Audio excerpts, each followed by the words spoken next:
And welcome back, 9:13. As you pack up your king cake, your ladder, and the bead bag, don't forget your health and keep that in mind during the Mardi Gras season. Dr. Brent Wallis is here from People's Health to share some tips and tricks on making Carnival healthy. And, you know, there's so many dynamics that come together in Carnival where people come in from all over the world bringing maybe the flu or viruses, things like that. So let's first talk about how do we protect ourselves from being in those big crowds? Yeah, I think, Bruce, there's two major things you can do. The first is get your flu shot. Hopefully you've already gotten it, but it's still available. You can still get that. So that's probably number one. Number two is wash your hands.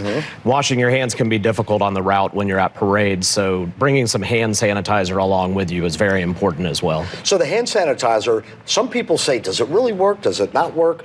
The alcohol base really does work from what I understand. It definitely can, and I think the key is squirting it on and rubbing it off may not work as well, so making sure you rub your hands real well together can help a little bit. Right, and it's better than nothing too. So let's talk a little about being on the parade route, parade safety. So you have kids, they're running around, they're trying to get beads and doubloons. You really need to keep an eye on them because we hear sometimes, thank goodness not many times, but the tragic story of, you know, somebody being rolled over by a float. I mean, keeping an eye on the kids, very important. Definitely. I think making sure they don't run into the street. A lot of people use ladders, so you have to be very careful with the ladders. They can tip over. You definitely don't want to tie them all together because they can all tip over at once. Domino effect. Yeah, I think another big thing with kids is for the older ones, making sure they have a cell phone on them, I think is probably important. And then for the younger ones, making sure they have some form of identification or maybe your phone number. So if they do get lost in the crowd, somebody can track you down. Right. I mean, it may not be a bad idea.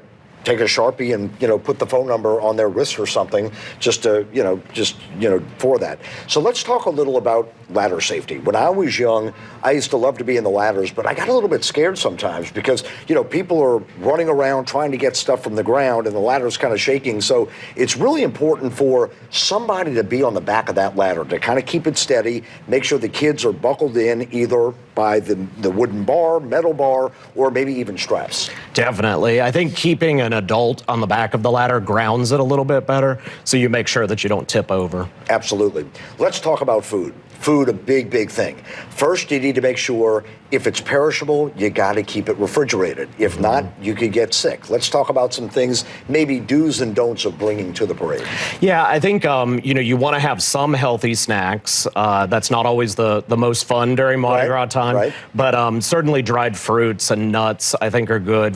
Fruits and even some cold vegetables are good. And bringing a cooler along with you is usually important. Most people are doing that for other beverages as well. Sure. But that way you can keep things cold also. You know, a lot of people say, I'm trying to stick to my diet. I mean, in New Orleans, it's so hard. You have Christmas, then you have New Year's, then you have Valentine's Day, then you have Mardi Gras, king cake season. So anything in moderation is really not that bad.